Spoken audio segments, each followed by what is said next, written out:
السلام علیکم ورحمۃ اللہ تعالی وبرکاتہ۔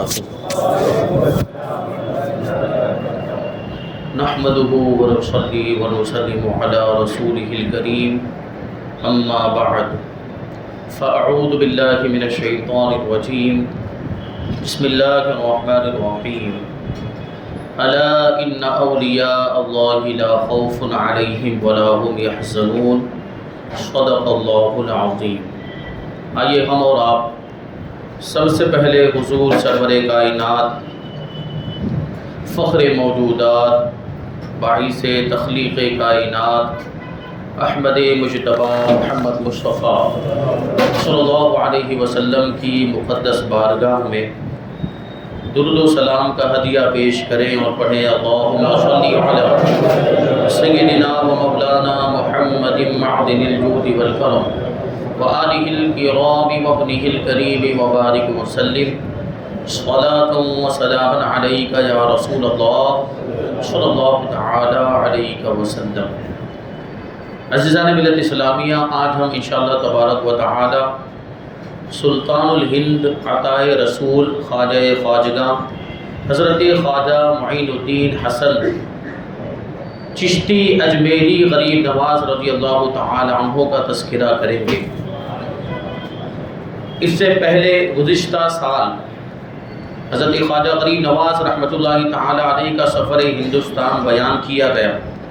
اللہ کے رسول صلی اللہ علیہ وسلم کی بارگاہ سے آپ کو حکم ہوا تھا کہ ہندوستان چلے جائیں، اجمیر چلے جائیں اور وہاں دین کی، اسلام کی تبلیغ و اشاعت کا فریضہ انجام دیں۔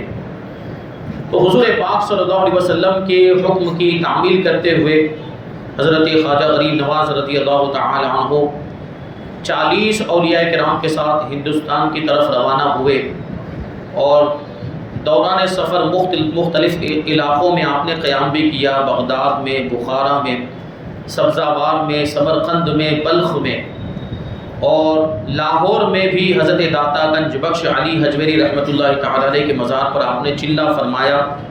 پھر آپ ہندوستان تشریف لائے۔ لاہور اس وقت ہندوستان میں ہی ہوا کرتا تھا۔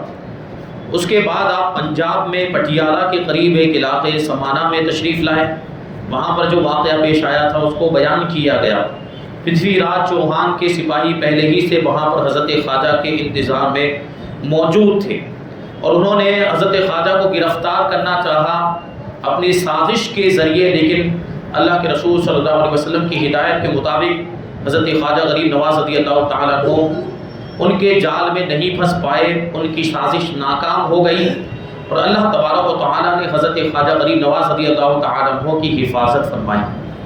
پھر وہاں سے حضرت خواجہ غریب نواز رضی اللہ تعالی عنہ دہلی تشریف لائے اور دہلی میں بالکل راج محل کے سامنے آپ نے قیام فرمایا۔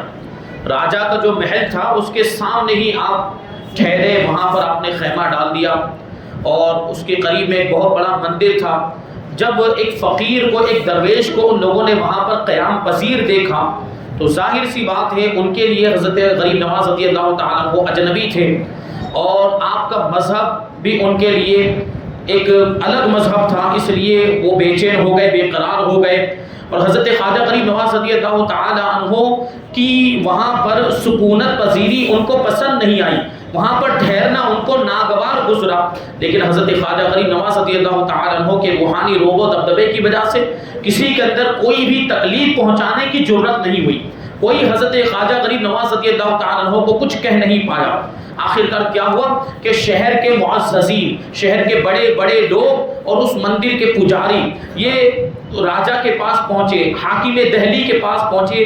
اس وقت کھانڈے راؤ کر کے یہ دہلی کا حاکم اور گورنر ہوا کرتا تھا، اس کے پاس یہ لوگ پہنچے، لوگوں کی ایک بڑی جماعت، اور لوگوں نے جانے کے بعد حضرت خواجہ غریب نواز رضی اللہ تعالیٰ عنہ کی شکایت کی اور یہ کہا کہ ایک فقیر اور ایک درویش ہمارے مندر کے قریب میں آ کر ٹھہرا ہے اور یہاں اس نے قیام کیا ہے، اس کو جلد سے جلد یہاں سے نکال دیا جائے، اس کو شہر بدر کر دیا جائے۔ پہلی صورت میں ہی اس کو شہر سے باہر نکال دیا جائے، ورنہ تمہارے دیوتا تم سے ناراض ہو جائیں گے، اور تمہارے دیوتا تم سے ناراض ہو جائیں گے تو ان کا قہر تمہاری سلطنت پر پڑے گا، اس کی وجہ سے تمہاری سلطنت تباہ و برباد ہو جائے گی۔ اب یہ قوم ایسی ہے جو توہم پرست ہے، وہم والی قوم ہے، بہت جلدی اس طرح کے معاملات میں وہ لوگ پڑ جاتے ہیں۔ تو یہ جو بادشاہ تھا، جو راجا تھا کھانڈے راؤ، بے وقوفوں کی باتوں میں آ گیا اور اس نے یقین کر لیا کہ اگر واقعی اس درویش کو نہ نکالا گیا تو دیوتاؤں کا قہر برسے گا، اس لیے فوراً اس نے چند سپاہیوں کو بھیجا، ان کو حکم دیا کہ جا کر اس فقیر کو دہلی سے باہر نکال دیا جائے، شہر بدر کر دیا جائے۔ اب یہ سپاہی آئے اور سپاہی یہ سوچ کر آئے تھے کہ درویش کو نکال دیں گے، اس کے پاس تو کوئی لشکر بھی نہیں۔ غریب نواز رضی اللہ تعالیٰ عنہ ہندوستان میں کوئی بہت بڑا لشکر لے کر نہیں آئے تھے، تلواریں لے کر نہیں آئے تھے، فوج لے کر نہیں آئے تھے۔ غریب نواز روحانی اور ایمانی طاقت لے کر آئے تھے، اخلاق نبوت کی تلوار لے کر آئے تھے، اور اسی روحانی طاقت کے ذریعے سے غریب نواز نے ہندوستان میں اسلام کے پرچم کو لہرا دیا۔ اب دیکھیے یہ ہندوستان کا اس وقت ماحول کیا تھا، اس پر بھی غور کرنے کی ضرورت ہے۔ یہ واقعہ مکمل کر لوں پھر اس طرف آتا ہوں۔ اب یہ سپاہی حضرت خواجہ غریب نواز رضی اللہ تعالیٰ عنہ کی بارگاہ میں آئے تھے کس لیے؟ حضرت خواجہ کو نکالنے کے لیے آئے تھے، لیکن ان کے دل سے ہی کفر نکل گیا۔ غریب نواز کی بارگاہ میں بیٹھے، غریب نواز سے گفتگو ہونے لگ گئی، غریب نواز سے بات چیت ہوئی۔ غریب نواز رضی اللہ تعالیٰ عنہ کے اخلاق سے، آپ کی سادہ اور مؤثر نصیحتوں سے ان کے دل میں وہ اثر ہوا، ان کے دل میں آپ کی نصیحتوں نے وہ اثر ڈالا کہ یہ سارے کے سارے سپاہی کلمہ پڑھ کے مسلمان ہو گئے۔ جو غریب نواز کو نکالنے کے لیے آئے تھے، اب ان کے دل میں اسلام داخل ہو چکا تھا، اب وہ غریب نواز کے حامی بن گئے، اب غریب نواز کے مددگار بن گئے اور اسلام کے پیروکار بن گئے۔ اب یہ بات پورے شہر میں مشہور ہو گئی، غریب نواز رضی اللہ تعالیٰ عنہ کی یہ کرامت پورے شہر میں، پورے دہلی میں ہر طرف پھیل گئی۔ اب لوگ جو ہے اس کی خبر سن کر غریب نواز رضی اللہ تعالیٰ عنہ کی بارگاہ میں جو قدر جو آنے لگے اور اسلام کے حلقہ بغوش ہونے لگ گئے، اور مسلمانوں کی تعداد دہلی میں بڑھنے لگ گئی۔ ایک بڑی تعداد مسلمانوں کی وہاں پر جمع ہو گئی، لیکن غریب نواز رضی اللہ تعالیٰ عنہ کی منزل مقصود دہلی نہیں بلکہ منزل مقصود تو اجمیر تھی۔ آپ کو اجمیر جانا تھا، اس لیے غریب نواز رضی اللہ تعالیٰ عنہ دہلی میں اپنے جانشین حضرت خواجہ قطب الدین بختیار کاکی کو خدمت خلق پر معمور کر کے آپ اجمیر کی طرف روانہ ہو گئے۔ ہندوستان میں جب غریب نواز تشریف لائے تھے، اس وقت ہندوستان کے کیا حالات تھے اس پر بھی آپ کی نظر ہونی چاہیے، اس کی بھی معلومات آپ کو ہونی چاہیے۔ جب غریب نواز رضی اللہ تعالیٰ عنہ یہاں پر تشریف لائے، اس سے پہلے ہندوستان کا حال یہ تھا کہ انسانیت دم توڑ چکی تھی، ظلم و ستم کا بازار گرم تھا، اونچ نیچ کے معاملات چل رہے تھے، بھید بھاؤ چل رہا تھا، اور جو ہے صرف 4 ذاتوں کے لوگ اپنے آپ کو برتر سمجھتے تھے، اپنے آپ کو عزت والا اور شرافت والا سمجھتے تھے۔ صرف 4 ذاتوں کے لوگ یہاں پر تھے، باقی دوسری ذاتوں کے لوگوں کو، دوسری قوم اور برادری سے تعلق رکھنے والے لوگوں کو ذلیل سمجھا جاتا تھا، ان کو حقیر سمجھا جاتا تھا، ان کو اچھوت اور ان کو نیچ سمجھا جاتا تھا، اور ان کے ساتھ کوئی اچھا برتاؤ نہیں کیا جاتا، ان پر ظلم و ستم کیے جاتے تھے، ان کو یہ بڑے لوگوں کے مندروں میں آنے کی بھی اجازت نہیں تھی، اور ان کو یہ 4 ذاتوں کے محلے میں، ان کے علاقوں میں رہائش پذیر ہونے کی بھی اجازت نہیں تھی، اتنا ان کو ذلیل سمجھا جاتا تھا، اور یہ اونچ نیچ کے معاملات تھے۔ تو ایسے ماحول میں ضرورت تھی کسی ایسی شخصیت کی جو ہندوستان آتی، جو اخلاق نبوت کا پیکر ہوتی، جو آنے کے بعد اسلام کی اقدار اور اسلامک ویلیوز کا پرچم یہاں پر لہرا دیتی، اور جو اسلامی مساوات اور اسلامی برابری کا پیغام یہاں پر آنے کے بعد عام کر دیتی، اور وہ شخصیت کوئی اور نہیں بلکہ غریب نواز رضی اللہ تعالیٰ عنہ کی شخصیت ہے۔ غریب نواز یہاں پر آئے اور ساری اونچ نیچ کو ختم کر دیا، انسانیت جو مردہ ہو گئی تھی غریب نواز نے اس کو پھر سے زندہ کر دیا، اور اسلام کے پرچم کو یہاں پر لہرا دیا، اسلام کے مساوات کے پیغام کو عام کر دیا، اور غریب نواز کے دامن سے وابستہ ہونے والے لوگوں کی کیفیت یہ ہو گئی کہ ساری اونچ نیچ اور سارا بھید بھاؤ ختم ہو گیا جب اسلام کے دامن سے وابستہ ہو گئے۔ یہ تو آج بھی ہم دیکھتے ہیں کہ ہماری مسجدوں میں ایک ہی صف میں نوکر بھی کھڑا ہوتا ہے، ایک ہی صف میں ملازم بھی کھڑا ہوتا ہے، اور اسی صف میں اس کا سیٹ بھی کھڑا ہوتا ہے، اور اس کا آقا بھی کھڑا ہوا کرتا ہے۔ یہ حالانکہ غریب نواز سے پہلے کی بات ہے، لیکن یہ آج بھی صادقاتی جو علامہ اقبال نے کہی تھی کہ ایک ہی صف میں کھڑے ہو گئے محمود و ایاز، ایک ہی صف میں کھڑے ہو گئے محمود و ایاز، نہ کوئی بندہ رہا نہ کوئی بندہ نواز۔ یہ اسلام کی تعلیم ہے، یہ اسلام کا پیغام ہے، اخوت و محبت، آپس میں بھائی چارہ، برابری کے معاملات، بھید بھاؤ کو ختم کرنا، غریب نواز سے آنے کے بعد ان ساری چیزوں کو ختم کیا. اسی وجہ سے کثیر تعداد میں لوگ آپ کے اخلاق سے متاثر ہو کر آپ سے قریب ہوتے تھے اور اسلام کو قبول کر لیا کرتے تھے. یہ غریب نواز رضی اللہ تعالیٰ عنہ کی خدمات ہیں. بہرحال غریب نواز اجمیر میں تشریف لائے. اجمیر میں اس وقت پرتھوی راج چوہان کی حکومت تھی. اجمیر اس وقت پرتھوی راج چوہان کا پایہ تخت تھا. یہ اس علاقے کا بہت بڑا بادشاہ تھا اور اس کی وجہ سے اجمیر اس زمانے میں مذہبی اور سیاسی مرکز بن چکا تھا. اور اس سے پہلے ہندوستان کے حالات کے بارے میں اگر بتاؤں, غریب نواز رضی اللہ تعالیٰ عنہ کے ہندوستان میں تشریف لانے سے پہلے ہر طرف کفر و شرک کا دورہ تھا. جو میں نے ابھی عرض کیا, سلطان محمود غزنوی نے حملے کرنے کے بعد یہاں پر اسلامی عسکری طاقت و قوت کا ایک سکہ جما دیا تھا, لیکن اس کے جو جانشین تھے اس روب و دبدبے کو قائم نہیں رکھ پائے اور پنجاب میں سمٹ کر رہ گئے. تو جو ہندو راجا تھے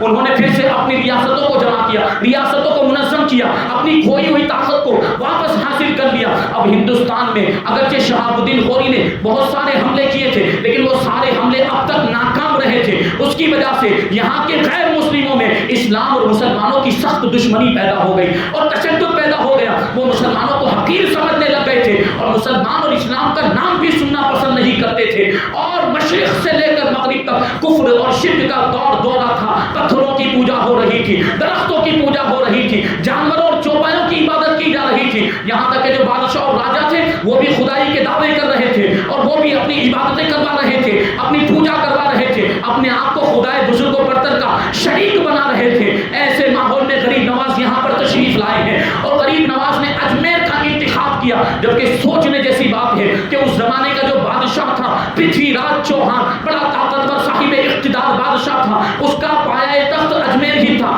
دہلی میں اس کا جو ہے وہ دہلی اس کی راجدھانی نہیں تھی, وہ پایہ تخت نہیں تھا, بلکہ اس نے اجمیر کو اپنا پایہ تخت بنایا ہوا تھا. اجمیر میں اس کی حکومت تھی, اجمیر اس کی راجدھانی تھی. دہلی تو اس کے ماتحت آیا کرتا تھا, دہلی شہر اس کے ماتحت اس کی عملداری میں آتا تھا. اور یہ اجمیر کے بارے میں آپ کو بتاؤں, یہ اجمیر نام کیسے پڑا, اس کی وجہ تسمیہ کیا ہے کہ یہ جو راجا یہاں پر ہوئے اس علاقے میں, اس ملک میں جو بھی راجا ہوئے ان میں سب سے پہلا ایک راجا گزرا ہے جس کا نام تھا آجا.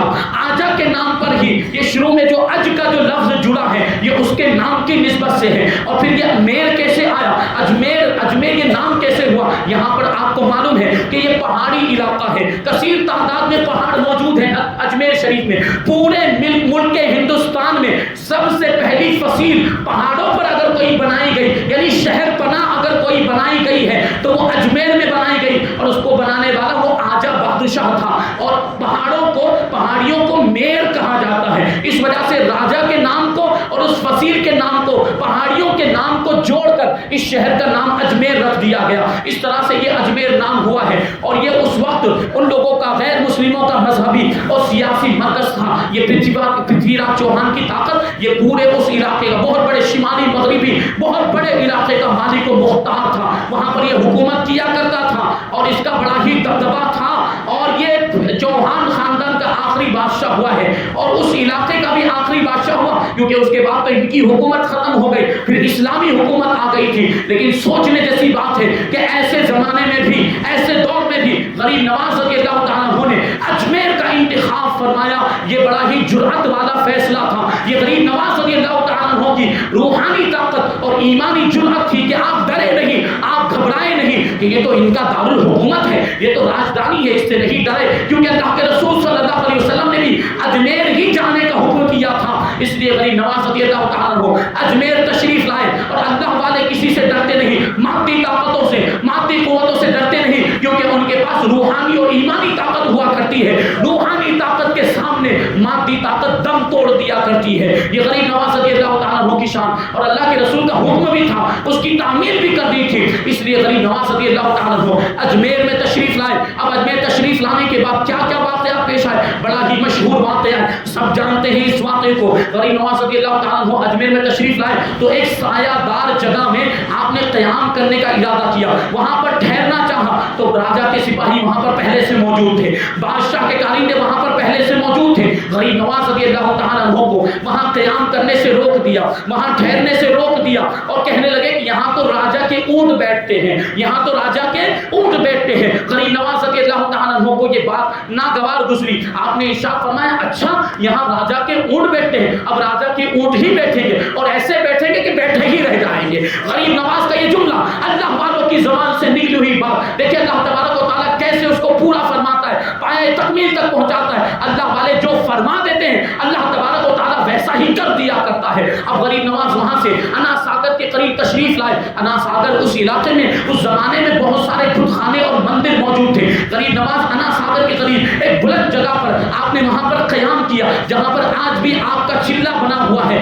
چلے کا مطلب یہ ہوتا ہے کہ غریب نواز رضی اللہ تعالیٰ عنہ نے وہاں پر 40 دن تک اعتکاف کیا اور عبادت کی ہے۔ یہ صرف دیکھنے گھومنے پھرنے کی جگہ نہیں ہوتی، بلکہ عبرت اور سبق حاصل کرنے کی جگہ ہوتی ہے کہ ہم چلے پر حاصل ہوئے جہاں اللہ کے ولی نے 40 دن تک عبادت کی ہے، تو ہمیں آپ کو اس سے سبق لینا چاہیے کہ اللہ کے ولی 40 دن تک یہاں پر اعتکاف کرتے رہے، یہاں پر عبادت کرتے رہے۔ ہمیں کم سے کم 5 وقت کی نماز تو پڑھنی چاہیے نا۔ ہم اللہ کے ولیوں کے ماننے والے، اللہ کے ولیوں سے محبت کرنے والے، ان کی عبادتوں کا یہ عالم ہے، اور ہماری عبادتوں کا عالم یہ ہے کہ ہم 5 وقت کی بھی نمازیں نہیں پڑھتے، جو فرض ہے ضروری نفل نماز پڑھنے کی ہم بات نہیں کرتے، کم سے کم جو ضروری ہے، جو فرض ہے 5 وقت کی نمازیں وہ تو ہم پڑھیں اور اللہ کے ولیوں کی محبت کے تقاضوں کو پورا کریں۔ بہرحال وہاں پر حضرت خواجہ غریب نواز رضی اللہ تعالیٰ عنہ نے قیام کیا۔ اب شام کے وقت وہ اونٹ آئے اور اپنی جگہ پر آ کر بیٹھ گئے، لیکن غریب نواز کے فرمان کے مطابق وہ اونٹ بیٹھے تو بیٹھے ہی رہ گئے، اب اٹھانے پر بھی نہیں اٹھ رہے تھے۔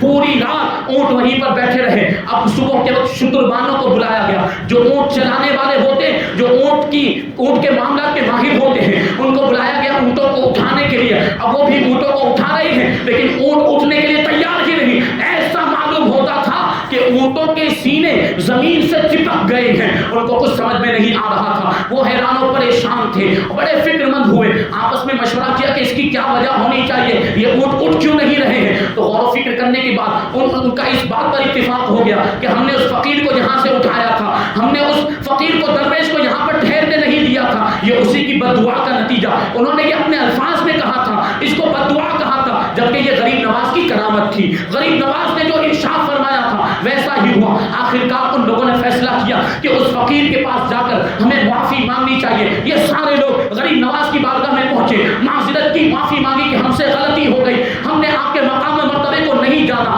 آپ ہمیں معاف کر دیجئے، اونٹ اٹھ نہیں رہے ہیں، ہم بادشاہ کو کیا جواب دیں گے۔ غریب نواز رضی اللہ تعالیٰ عنہ نے فرمایا کہ ٹھیک ہے جاؤ، اب اللہ تبارک و تعالیٰ کے حکم سے وہ اونٹ اٹھ گئے ہیں، جا کر دیکھو تمہیں وہ اونٹ کھڑے نظر آئیں گے۔ اب یہ جو سپاہی تھے اور یہ شتربان تھے جب واپس اونٹوں کے پاس آئے تو یہ منظر دیکھ کر حیران رہ گئے کہ وہ اونٹ جو تھوڑی دیر پہلے اٹھانے پر بھی نہیں اٹھ رہے تھے، وہ خود سے اٹھ کر کھڑے ہو گئے تھے۔ تو ان کا بیٹھے رہنا بھی غریب نواز کی کرامت تھی اور ان کا اٹھ کے کھڑے ہو جانا بھی غریب نواز کی کرامت تھی۔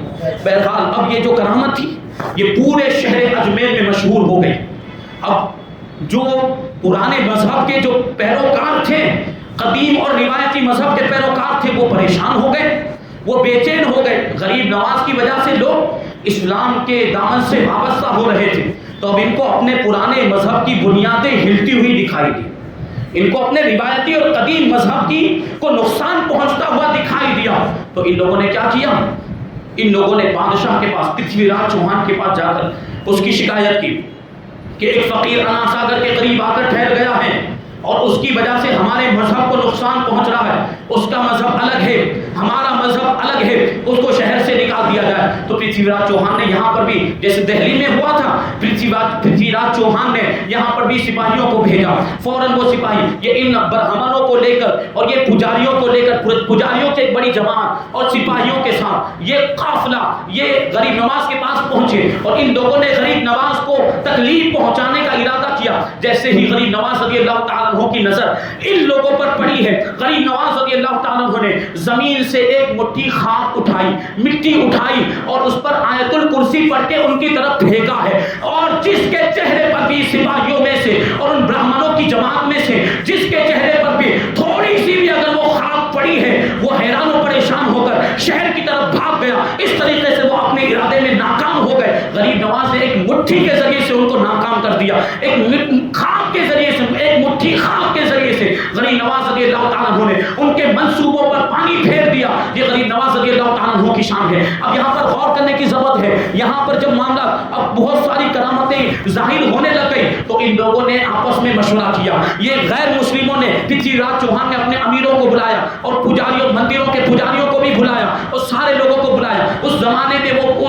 انا ساگر کے قریب ایک بہت بڑا مندر ہوا کرتا جو ایک مرتبہ دن ایسا آتا کہ سب اس میں جمع ہوتے. وہ دن آیا تو سارے پجاری وہاں پر جمع تھے اور بادشاہ بھی وہاں پر پہنچا ہوا تھا. اس زمانے میں جو وہاں پہ مہنت ہوتے تھے وہ مندروں کا حال یہ تھا اتنی ہزاروں کی تعداد میں مندر تھے کہ سینکڑوں من تیل اور پھول وہاں پر صرف کیے جاتے تھے اور مندروں پر چڑھائے جاتے تھے. یہ حال تھا ان کا. اب جب وہ سارے پجاری وہاں پر جمع ہوئے, بادشاہ بھی آیا ہوا تھا, راجا بھی آیا ہوا تھا, تو جو مہنتوں کا سردار تھا, جو پنڈتوں کا سردار تھا, اس کا نام تھا رام دیو مہنت. اس نے موقع کو غنیمت جانتے ہوئے ایک بڑی جوان کو ساتھ میں لیا اور غریب نواز کے پاس پہنچا اور اس نے یہی ارادہ کیا تھا کہ غریب نواز کو یہاں سے نکال دے گا. لیکن جب وہ غریب نواز کی بارگاہ میں حاضر ہوا اور جیسے ہی غریب نواز کے چہرے پر اس کی نظر پڑی ہے, یہ پوری جماعت تھر تھر کانپنے لگی. یہ روحانی روب و دبدبا تھا کہ ان کے جسموں پر کپ کپی تاری ہو گئی. اور یہ رام دیو جو غریب نواز کو نقصان پہنچانے کے لیے آیا تھا, غریب نواز کی ایک نگاہ پڑی, نگاہ کیمیا اثر نے وہ تاثیر کی کہ اس کی دل کی کیفیت بدل گئی. جو ابھی تک مشرک تھا, جو ابھی تک کافر تھا, جو ہندو مذہب کا نمائندہ بن کر آیا تھا, مبلغ و ترجمان بن کر آیا تھا, اب وہ کلمہ پڑھ کے مسلمان ہوتا ہوا نظر آ رہا ہے. اب وہ توحید و رسالت کا پیروکار نظر آ رہا ہے. یہ رام دیو اس نے کلمہ پڑھ لیا, مسلمان ہو گیا. اور ابھی تک جو غریب نواز کو نقصان پہنچانے کا ارادہ لے کر آیا تھا, اب وہ غریب نواز کا حامی اور مددگار بن گیا. غریب نواز کے دفاع میں وہ سینہ سپر ہو گیا, غریب نواز کے سامنے کھڑا ہو گیا اور پتھروں کے ذریعے, لکڑیوں کے ذریعے جو غریب نواز کو نقصان پہنچانے کے لیے آئے تھے ان سب کو اس نے بھگا دیا. غریب نواز نے جب اس کی جانثاری کو دیکھا اور اس مجاہدانہ کردار کو دیکھا, بڑے خوش ہوئے اور اس کو ایک پیالہ پانی کا عطا فرمایا. جیسے ہی اس نے وہ پانی پیا ہے, اس کے دل میں جو بھی ضلالت و گمراہی کا زنگ تھا وہ سارا زنگ دور ہو گیا. اس کا دل صاف و شفاف آئینے کی طرح ہو گیا اور روحانیت میں اس کو ایک ہی نظر میں غریب نواز رضی اللہ تعالیٰ عنہ نے درجہ کمال تک پہنچا دیا اور یہاں تک کہ ولایت کے درجے پر پہنچا دیا. وہ غریب نواز کے دامن سے وابستہ ہو گیا, غریب نواز کا مرید بن گیا. غریب نواز رضی اللہ تعالیٰ عنہ نے اس کا نام اس کے بعد شادی دیو رکھا. رام دیو نام تھا, نام بدل کر شادی دیو رکھا ہے. اور اس کے بعد کیا ہوا, اب یہاں پورے شہر کے اندر بات مشہور ہو گئی کہ یہ تو کوئی بہت بڑا جادوگر ہے. غریب نواز کے بارے میں کیا کہنے لگ گئے کہ یہ تو کوئی بہت بڑا جادوگر ہے. ابھی یہاں غور کریں تو ایک بات آپ کو سمجھ میں آئے گی کہ بالکل اسی طرح کے معاملات حضرت موسیٰ علیہ السلام کے ساتھ بھی ہوئے تھے. جب فرعون کے سامنے آپ نے توحید کا پرچم بلند کیا تھا اور شرک و بت پرستی کے لیے آپ نے شرک و بت پرستی کا خاتمہ کرنے کے لیے آپ میدان میں آ گئے تھے اور معجزات دکھائے تھے, اس وقت یہی حال ہوا تھا. لوگوں نے آپ کو جادوگر کہا تھا اور پورے علاقے کے جادوگروں کو آپ کا مقابلہ کرنے کے لیے جمع کر دیا گیا تھا. اسی طریقے سے یہاں پر بھی یہ راجا پرتھوی راج چوہان نے اپنے عمرا کو بلایا, دربار میں رہنے والے وزیروں کو بلایا, ان سے مشورہ کیا کہ یہ تو بہت بڑا جادوگر ہے, اب اس کا مقابلہ جادو کے ذریعے سے ہی ہو سکتا ہے. تو پورے حدود سلطنت میں جتنے بھی جادوگر ہوں سارے جادوگروں کو جمع کیا جائے. چنانچہ وہ جے پال جادوگر کو بلایا گیا. جوگی جے پال جادوگر بہت بڑا جادوگر تھا. یہ 1500 اپنے شاگردوں کو لے کر اجمیر میں آیا. جب یہ اجمیر میں پہنچا تو راجا پرتھوی راج چوہان اور اس کے جو عمرا تھے وہ بڑے خوش ہوئے کہ اب ہم کامیاب ہو جائیں گے. اب جو یہ فقیر ہے وہ ہار کر یہاں سے چلا جائے گا, شکست خوردہ ہو کر یہاں چلا جائے گا. لیکن ان یہاں سے چلا جائے گا. ان بے وقوفوں کو یہ بات پتہ نہیں تھی کہ غریب نواز رضی اللہ تعالیٰ عنہ جو کچھ خلاف عادت کارنامے دکھا رہے ہیں یہ کوئی شعبدہ بازی نہیں, یہ کوئی نظر بندی نہیں ہے, یہ کوئی جادو نہیں ہے, بلکہ یہ روحانی طاقت, یہ اللہ کے ولی کی کرامت ہے. کوئی بھی مادی طاقت اس کا مقابلہ نہیں کر سکتی. یہ حال تھا غریب نواز رضی اللہ تعالیٰ عنہ کی کرامتوں کا. بہرحال جب یہ جادوگر جوگی جے پال میدان میں اترا اور اپنے 1500 شاگردوں کو لے کر غریب نواز کے خیمے کے قریب آیا, آپ کی قیام گاہ کے قریب آیا, غریب نواز نے اس کو آتے ہوئے محسوس کر لیا تو اپنی مجلس کے ارد گرد لکیروں سے ایک حصار کھینچ دیا, ایک دائرہ کھینچ دیا اور ارشاد فرمایا کہ انشاءاللہ اس دائرے میں ان میں سے کوئی بھی داخل نہیں ہو پائے گا. یہ ارشاد فرمایا. اب وہ پورا لشکر, اب وہ